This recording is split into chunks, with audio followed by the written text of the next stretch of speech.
একসময় দর্পনারায়ণ নামে একজন জমিদার ছিলেন। সেই জমিদার ও জমিদার গিন্নির একমাত্র আদরের ছোট্ট ছেলে ছিল প্রতাপ নারায়ণ। হঠাৎ একদিন প্রতাপের ঘোড়া চড়ার খুব ইচ্ছা হলো, তাই সে তার মার কাছে গিয়ে ঘোড়া চড়ার বায়না করতে লাগলো।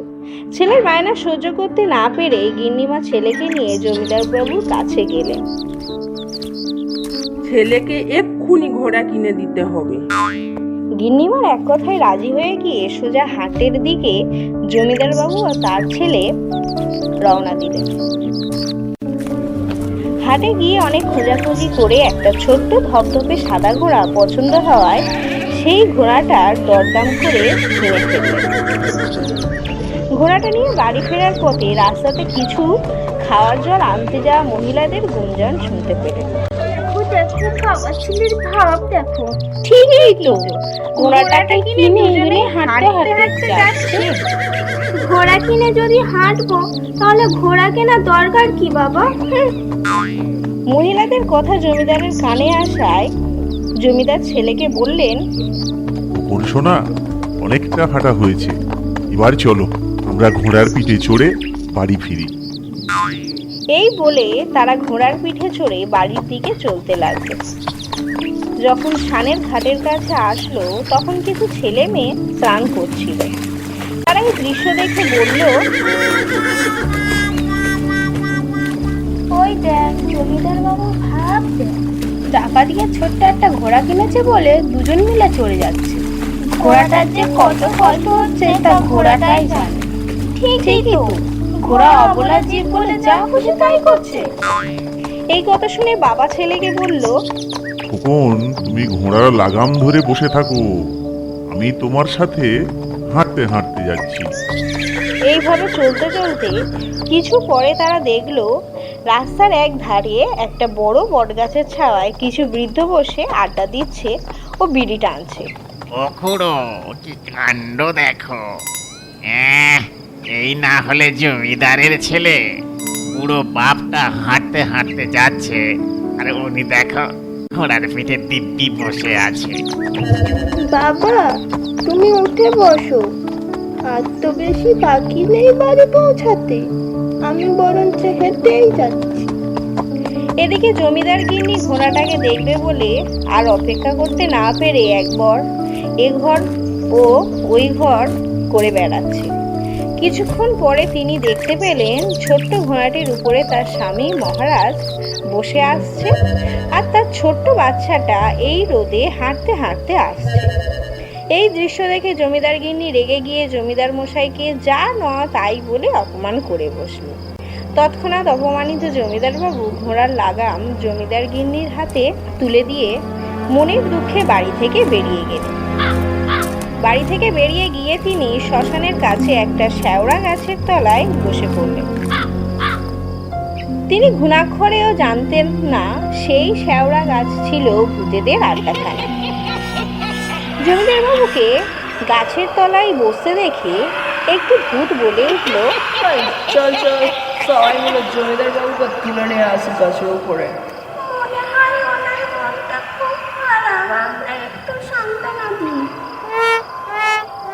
এই সকল কথা শুনে গাছে থাকা সব থেকে সুন্দরী শাঁকচুন্নিটা বলল, তোরা জমিদার বাবুকে ধরে এখানে নিয়ে আয়, আমার ওনাকে খুব ভালো লেগেছে, আমি ওনাকে বিয়ে করতে চাই।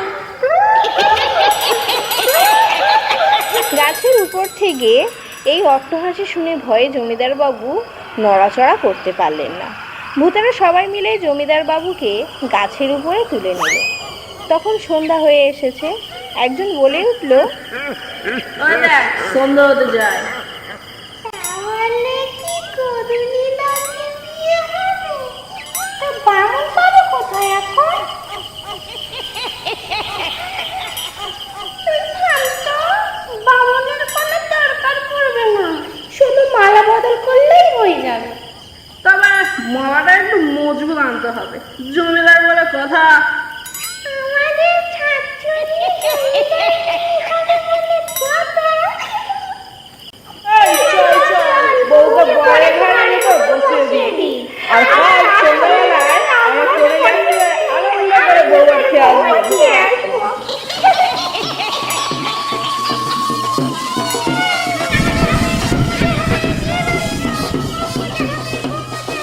ভূতেরা দৌড়াদৌড়ি করে বিয়ের তোড়জোড় শুরু করতে লাগলো। লতা পাতা দিয়ে দুটো মোটা মোটা মালা তৈরি করে ফেললো। তারপর সবাই মিলে শাকচুন্নি ও জমিদারের বিয়ে দিল।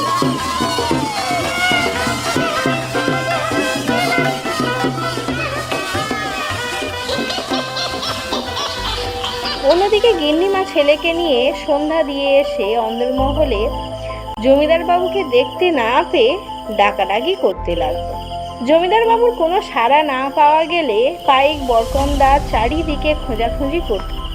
অন্যদিকে গিন্নিমা হাত পা ছাড়িয়ে মেঝেতে বসে হাউ হাউ করে কাঁদতে লাগলো।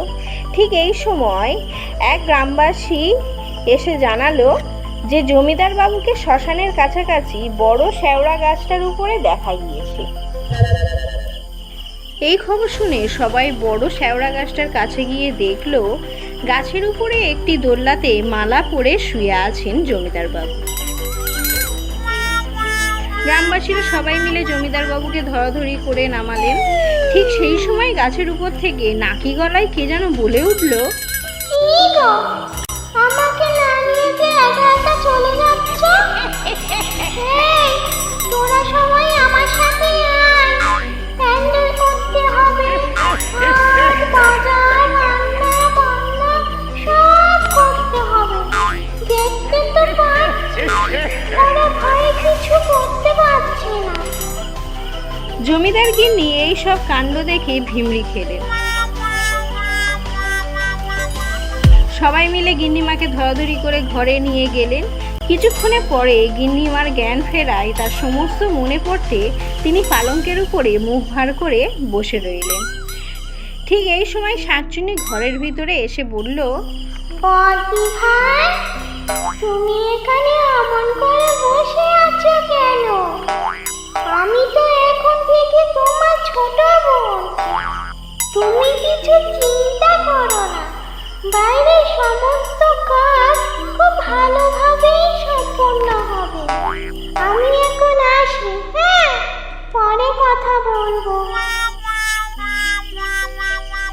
এই সকল কথা বলে শাকচুন্নি রান্নাঘরে এসে সমস্ত ভূতেদেরকে বললেন, এই, তোরা সবাই শোন, সমস্ত গ্রামবাসীরা ভয়ে কেউ তো ভোজ খেতে আসছে না। তোরা এক কাজ কর, সমস্ত গ্রামবাসীদের বাড়ি গিয়ে বালতি বালতি করে সমস্ত খাবার আগে দিয়ে আয়। তারপর তোরা আনন্দ করে খাওয়া দাওয়া করে তারপর শেওড়া গাছে উঠে যাবে।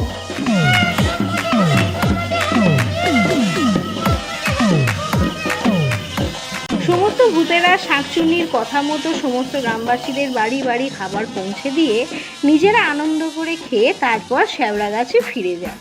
অন্যদিকে শাকচুন্নি ও জমিদারের ছোট্ট গিন্নি হয়ে সুখে সংসার করতে থাকে।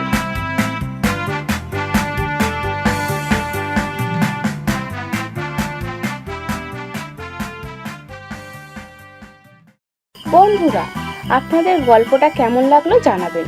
আমরা নতুন পথ চলতে শুরু করেছি। আপনারা লাইক, কমেন্ট, শেয়ার আর সাবস্ক্রাইব করে পাশে থাকবেন প্লিজ।